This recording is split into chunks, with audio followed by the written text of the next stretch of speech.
ഏവർക്കും പുതിയൊരു അധ്യായത്തിലേക്ക് ഹാർദവമായ സ്വാഗതം. ഈ അധ്യായത്തിൽ നമ്മൾ വിശകലനം ചെയ്യുന്നത് പുണർദം നക്ഷത്രത്തിൻ്റെ 2025 ആണ്ട് നവംബർ ഡിസംബർ മാസങ്ങളിലെ ഗുണദോഷ ഫലങ്ങളാണ്. ഞാൻ ആദ്യമായി ഒന്ന് പറഞ്ഞോട്ടെ, ഇത് പുണർദം നക്ഷത്രത്തിൽ പിറന്നവരുടെ പൊതുവായ ഫലമാണ് നമ്മളിവിടെ വിശകലനം ചെയ്യുന്നത്.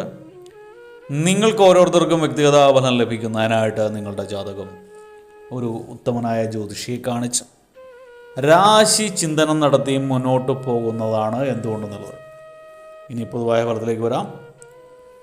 പുണർദം നക്ഷത്രത്തിൽ പിറന്നവർക്ക് ഈ 2025 ആണ്ട് നവംബർ ഡിസംബർ മാസങ്ങളിലൊക്കെ നിങ്ങൾക്ക് ധനലാഭം, കാര്യസിദ്ധി എന്നിവ അനുഭവപ്പെടുന്നതാണ്.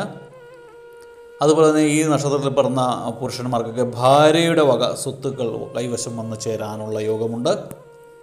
ചില പുണർദം നക്ഷത്രത്തിൽ പിറന്നവർക്ക് ഗൃഹയോഗത്തിനുള്ള സമയമാണ്. ഗൃഹയോഗം ഉണ്ടാകും. അതുപോലെ തന്നെ സഹോദരങ്ങളുടെ നീരസമായ പെരുമാറ്റവും കടുത്ത മനോവിഷമം ഉണ്ടാക്കുന്നൊരവസ്ഥയും നിങ്ങൾക്ക് ഈ സമയത്ത് വന്നുപെടുന്നതാണ്.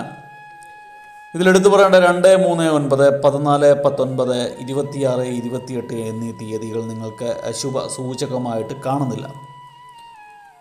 അത് ആ ദിവസങ്ങളിലൊക്കെ ശുഭകാര്യങ്ങളൊക്കെ ചെയ്യാതിരിക്കുക, ദീർഘയാത്രകൾ പോകാതിരിക്കുക.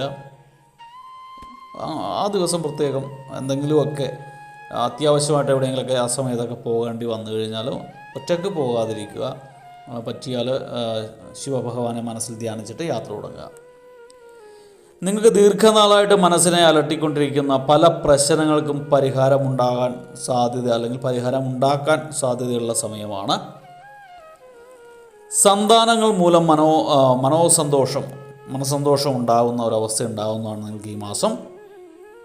നിങ്ങൾക്ക് ഈശ്വരാനുഗ്രഹം കൂടുതലായിട്ട് കാണുന്നു. അതുപോലെ തന്നെ നാൽക്കാലിയിൽ നിന്നൊക്കെ സാമ്പത്തിക നേട്ടം ഉണ്ടാകുന്ന സമയമാണ്. ഭൂമി തർക്കങ്ങൾ രമ്യമായിട്ട് പരിഹരിക്കാൻ സാധിക്കുന്നൊരു അവസ്ഥ കൂടിയുള്ള സമയമാണ്. വസ്തുവിലുണ്ടായിരുന്ന തർക്കങ്ങളൊക്കെ ഒരുവിധം പരിഹരിക്കപ്പെടുന്നതാണ്. നിങ്ങൾ അശുഭ ചിന്തകളും സംശയങ്ങളും ഒക്കെ ഒന്ന് ഒഴിവാക്കേണ്ട സമയമാണ്. ആവശ്യമില്ലാതെ സംശയങ്ങളൊക്കെ മനസ്സിൽ വെച്ചിട്ട് നിങ്ങളുടെ മാനസിക നില തന്നെ താറുമാറാകുന്നതാണ്. നിങ്ങൾ ഉന്നത വ്യക്തികളുമായിട്ടൊക്കെ സൗഹൃദ ബന്ധം കൂടുന്ന ഒരു സമയമാണ്. ഈ വിദേശ ജോലിയുള്ളവരൊക്കെ ചിലരൊക്കെ കടുത്ത മാനസിക പ്രശ്നങ്ങളോ അല്ലെങ്കിൽ ജോലിയിൽ തന്നെ പിരിമുറുക്കങ്ങളോ കാരണമൊക്കെ ആ ജോലി ഉപേക്ഷിച്ച് പോരാനുള്ള സാധ്യത കാണുന്നുണ്ട്. കർമ്മരംഗത്ത് നിങ്ങൾക്ക് വൻ നേട്ടം തന്നെയാണ് ഡിസംബർ മാസമൊക്കെ ആകുമ്പോൾ കാണുന്നത്. നിങ്ങൾക്ക് മേലുദ്യോഗസ്ഥൻ്റെ പ്രശംസയൊക്കെ ലഭിക്കാനുള്ള സാധ്യതയുണ്ട്. നിങ്ങൾക്ക് കാലമൊക്കെ ഒരുവിധമൊക്കെ അനുകൂലമാണെങ്കിലും കൂടുതൽ ശ്രദ്ധയോടെ ആവണം ഓരോ കാര്യങ്ങളും ചെയ്യേണ്ടത്. നിങ്ങൾക്ക് ശത്രുക്കളൊക്കെ മിത്രങ്ങളാകുന്നൊരവസ്ഥ ഈ ഡിസംബർ മാസത്തിൽ നിങ്ങൾക്ക് മനസ്സിലാകുന്നതാണ്, അല്ലെങ്കിൽ അങ്ങനത്തെ ഒരു അനുഭവം ഉണ്ടാകുന്നതാണ്. എന്നാൽ ശത്രുഭയം നിങ്ങളെ സദാ അലട്ടിക്കൊണ്ടിരിക്കുകയും ചെയ്യും. നിങ്ങൾ സാഹചര്യങ്ങൾക്കനുസൃതമായിട്ട് ജീവിക്കാനായിട്ട് ശ്രമിക്കുന്നതാണ്. അതുപോലെ തന്നെ ഈശ്വരാനുഗ്രഹം കൂടുതലായിട്ട് കാണുന്നൊരവസ്ഥ ഉണ്ടാകുന്നതാണ്.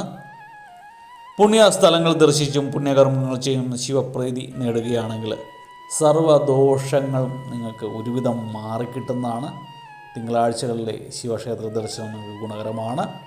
അതുപോലെ തന്നെ മാസത്തിലെ ആയില്യം മാസങ്ങളിലൊക്കെ സർപ്പാരാധന ഉടുമ്പാലും നടത്തുക. സർപ്പദൈവങ്ങൾക്ക് മഞ്ഞൾ വഴിപാട് നൽകുക. യക്ഷിയമ്മയ്ക്ക് പട്ടും മഞ്ഞളും വഴിപാടായിട്ട് നൽകുക ഒക്കെ ചെയ്യുന്നത് ഗുണകരമാണ്. തിങ്കളാഴ്ചകളിൽ ശിവക്ഷേത്രം ദർശിക്കുക, ഭഗവാന് ജലധാര സമർപ്പിക്കുക. ശനിയാഴ്ചയാണെങ്കിൽ നീലകണ്ഠ ത്രയാക്ഷരി മന്ത്രം കൊണ്ട് അർച്ചന സമർപ്പിച്ചിട്ട് മടങ്ങുക. ഭഗവാന്റെ ചരണങ്ങൾ അഭയം പ്രാപിച്ചാൽ ഭഗവാൻ നിങ്ങളുടെ ഗുണഫലങ്ങളുടെ മാറ്റം വർദ്ധിപ്പിക്കുകയും ദോഷഫലങ്ങളുടെ കാഠിന്യം കുറയ്ക്കുകയും ചെയ്യും. ഭഗവാന്റെ അനുഗ്രഹത്താൽ നല്ലൊരു സമയമുണ്ടാകട്ടെ, നല്ലൊരു മാസമുണ്ടാകട്ടെ എന്ന് ആശംസിച്ചുകൊണ്ട് പ്രാർത്ഥിച്ചുകൊണ്ട് നിർത്തുന്നു. വീഡിയോ ഇഷ്ടപ്പെട്ടാൽ ലൈക്ക് ചെയ്യുക. തുടർന്നുള്ള മാസങ്ങളിലെ വീഡിയോ കൃത്യമായി ലഭിക്കുന്നതിനായിട്ട് ചാനൽ സബ്സ്ക്രൈബ് ചെയ്തിട്ടില്ല എങ്കിൽ സബ്സ്ക്രൈബ് ചെയ്യുക. ഒരിക്കൽ കൂടി നന്ദി പറഞ്ഞുകൊണ്ട് നിർത്തുന്നു. നന്ദി, നമസ്കാരം.